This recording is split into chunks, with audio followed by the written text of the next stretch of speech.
दोस्तों, आप देख रहे हैं YouTube channel pharmacy knowledge by अभय पांडे। आज की इस वीडियो में हम बी फार्म के सेकंड सेमेस्टर के सिलेबस के बारे में आप लोगों को बताएंगे कि बी फार्म के सेकंड सेमेस्टर में हमें कौन कौन से सब्जेक्ट को पढ़ना है और उस सब्जेक्ट में कौन कौन से टॉपिक पढ़ना है। इसके पहले आप लोग बी फार्म के फर्स्ट सेमेस्टर को पढ़ चुके हैं तो आप लोगों को पता चल गया होगा कि बी फार्मेसी आसान नहीं है, बी फार्म में पढ़ना पड़ेगा। तो आइए हम जानते हैं कि बी फार्म के सेकंड सेमेस्टर में कौन कौन से सब्जेक्ट पढ़ने हैं, उसमें कौन कौन से टॉपिक पढ़नी है। तो बी फार्म के सेकंड सेमेस्टर में जो पहला सब्जेक्ट है BP 201T HAP. HAP means होता है ह्यूमन एनाटॉमी एंड फिजियोलॉजी, जिसमें हम लोगों को इसमें नर्वस सिस्टम हो गया, डाइजेस्टिव सिस्टम हो गया, रिस्पायरेटरी सिस्टम हो गया, यूरिनरी सिस्टम हो गया, एंडोक्राइन सिस्टम हो गया और रिप्रोडक्टिव सिस्टम। ये जो 5 सिस्टम है इसको हमें इस सेमेस्टर में पढ़ने हैं और इसके पिछले सेमेस्टर में हम लोग 6 सिस्टम के बारे में पढ़े थे। ऑल अबाउट लगभग 11 सिस्टम होते हैं बॉडी में। तो उसमें से जो 6 सिस्टम थे जैसे कार्डियोवैस्कुलर सिस्टम, स्केलेटल सिस्टम, ये सारे सिस्टम जो थे हम लोग पढ़ चुके हैं। अब हम पढ़ेंगे nervous system, digestive system, respiratory system, urinary system, endocrine system और रिप्रोडक्टिव सिस्टम। हम इसको क्यों पढ़ते हैं? हम इसको इसलिए पढ़ते हैं क्योंकि जब हम किसी भी सिस्टम के स्ट्रक्चर और फंक्शन, जैसे नर्वस सिस्टम है तो नर्वस सिस्टम का स्ट्रक्चर और फंक्शन हम जान जाएंगे, तब जब हम कोई ड्रग उस पे एक्ट कराएंगे या कोई ड्रग खाएंगे या हमें आगे फार्माकोलॉजी पढ़नी है, मेडिसिनल केमिस्ट्री पढ़नी है, तो उसमें जब हम लोग पढ़ेंगे कि वो दवा हमारे जाकर के बॉडी में कैसे एक्शन कर रही है, मींस मैकेनिज्म ऑफ एक्शन को पढ़ने में आसानी हो, इसके लिए हमें एचएपी पढ़नी होती है। क्योंकि हमें बॉडी पे ही तो एक्ट करानी है तो बॉडी के बारे में जानना जरूरी है। तो बॉडी के बारे में जानने के लिए हम जो है अलग अलग सिस्टम में उसके जो है स्ट्रक्चर और फंक्शन को पढ़ते हैं, मींस उसका वो काम कैसे कर रही है और उसका स्ट्रक्चर कैसा है, वो कहाँ पे जो है लोकेटेड है। ठीक, ये तो बात हो गई एचएपी की। सेकंड सब्जेक्ट हमारा है फार्मास्यूटिकल ऑर्गेनिक केमिस्ट्री। इसमें क्या है, एचएपी आपको पिछले सेमेस्टर में पढ़ने को मिला था फर्स्ट, और इसमें आपको जो है ये जो 3 सब्जेक्ट हैं आपके नए सब्जेक्ट हैं, आप पहली बार जो है देखे होंगे। Pharmaceutical organic chemistry, organic chemistry बहुत ही इंपॉर्टेंट सब्जेक्ट है। इसको आपको बी फार्म के सेकंड सेमेस्टर में, थर्ड सेमेस्टर में, फोर्थ सेमेस्टर में ऑर्गेनिक केमिस्ट्री पढ़ना है, उसके बाद मेडिसिनल केमिस्ट्री पढ़ना है। मींस ऑर्गेनिक केमिस्ट्री को हमको बहुत विधिवत पढ़ना है।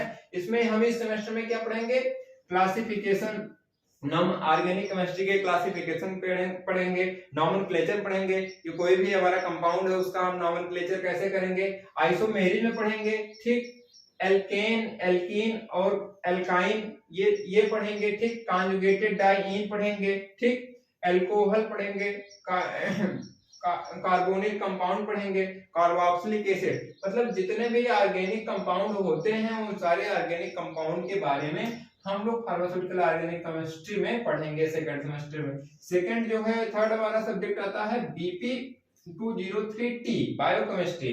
बायोकेमिस्ट्री में हम लोग क्या पढ़ते हैं कि जो केमिस्ट्री है वो हमारे लिविंग ऑर्गेनिज्म पे किस तरह से एक्ट कर रही है, किस तरह से काम कर रही है। जैसे हम कोई भी खाना खाते हैं, कुछ भी खाए, जैसे हम चाय पिए, हम चावल खाए, हम रोटी खाए, हम कुछ भी खाए, वो हमारी बॉडी में जाकर के एनर्जी कैसे दे रही है, क्योंकि हम तो खाना खाते हैं तो वो किस तरह से जाकर के एनर्जी फॉर्म में आकर के और हमको जो है एनर्जी मिलती है तो हम कोई काम करते हैं। ठीक, और हम खाना एक बार खाते हैं और हमें एनर्जी जो है पूरे दिन भर मिलती रहती है, तो वो एनर्जी किस फॉर्म में जो है हमारी बॉडी में स्टोर होती है, ये सारी चीज हम लोग जो है बायोकेमिस्ट्री में पढ़ेंगे। बायोकेमिस्ट्री बहुत ही इंटरेस्टिंग और बहुत ही अच्छा है, जिसको पढ़ने से हमें लगेगा कि हाँ हम कुछ पढ़ रहे हैं लिविंग थिंग्स, क्योंकि ये हमारी बॉडी को कोरिलेट करके जो है इसमें जो है केमिस्ट्री को जोड़ा गया है। तो इसमें बायोमॉलिक्यूल्स पढ़ेंगे, कौन कौन से बायोमॉलिक्यूल्स होते हैं। बायो एनर्जी मींस एनर्जी, जो एनर्जी है वो बायो एनर्जी के फॉर्म में किस तरह से होती है। ठीक,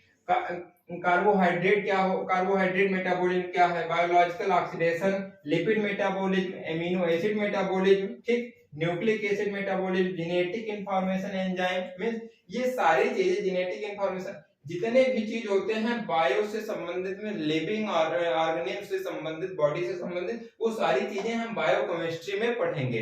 तो ये बायोकेमिस्ट्री बहुत ही इंटरेस्टिंग सब्जेक्ट है नेक्स्ट हमारा जो है BP204T, ये पैथोफिजियोलॉजी। पैथोफिजियोलॉजी क्या होता है? पैथो मींस होता है डिजीज, पैथो मींस होता है डिजीज। तो इस सब्जेक्ट में हम ऑल अबाउट डिजीज के बारे में पढ़ेंगे कि हमारी बॉडी में डिजीज कैसे हो रहा है, ठीक, उस फिर बॉडी जो है क्या रिएक्ट कर रही है डिजीज के ऊपर, फिर मैकेनिज्म ऑफ डिजीज, वो डिजीज किस तरह से काज हो रहा है। जैसे कोई भी चीज है, डिजीज हमारी बॉडी में किस तरह से हो रहा है, कौन सी डिजीज हो रही है, हम कैसे पहचानेंगे कि हमारी बॉडी में कौन सी डिजीज हुई है, ठीक। उसके बाद sign and symptoms of disease, उसके लक्षण कौन कौन से हैं डिजीज के, ठीक। फिर मैकेनिज्म ऑफ डिजीज, वो किस तरह से जो है हमारी डिजीज में किस तरह से डिजीज काज हुई है, फिर बॉडी क्या रिस्पॉन्स कर रही है उस डिजीज के ऊपर, ये सब कुछ study all about of disease हम लोग पैथोफिजियोलॉजी में पढ़ेंगे, ठीक। हम डिजीज के स्टार्टिंग साइंस सिम्टम्स से लेकर के और उसके काज तक हम सब कुछ जो है इस पैथोफिजियोलॉजी सब्जेक्ट में पढ़ेंगे। ये एचएपी हो गया, फार्मास्यूटिकल ऑर्गेनिक केमिस्ट्री हो गया, और बायोकेमिस्ट्री हो गया, पैथोफिजियोलॉजी। ये हमारे 4 सब्जेक्ट हैं जो थ्योरेटिकल हैं, थ्योरी के सब्जेक्ट हैं। 2 सब्जेक्ट और है, कंप्यूटर साइंस और एनवायरनमेंट। ये 2 सब्जेक्ट इंटरनल सब्जेक्ट हैं जिसका हमको जो है अपने कॉलेज में एग्जाम देना रहता है। ये जो 4 सब्जेक्ट हैं इसके एक्सटर्नल एग्जाम होते हैं, और इन्हीं चारों सब्जेक्ट के प्रैक्टिकल भी होते हैं, और जिसको जो है हमें प्रैक्टिकल परफॉर्म करना रहता है। और इसमें क्या हो गया, केमिस्ट्री, एचएपी, बायोकेमिस्ट्री और पैथोफिजियोलॉजी, ये सारे हमारे कोर सब्जेक्ट हैं जिसको हमें फार्मेसी से कोरिलेट करके पढ़ना होगा कि फार्मेसी में इन सब का क्या रोल है, क्योंकि ये हमारा बेसिक अभी चल रहे हैं। हम लोग फर्स्ट सेमेस्टर पढ़े हैं, अब सेकंड सेमेस्टर में हम बेसिक से स्टार्ट करेंगे और जानेंगे कि आगे हमें जो है किस तरह से फार्मेसी में कोरिलेट करके सारी चीजों को पढ़ना है। Thank you class.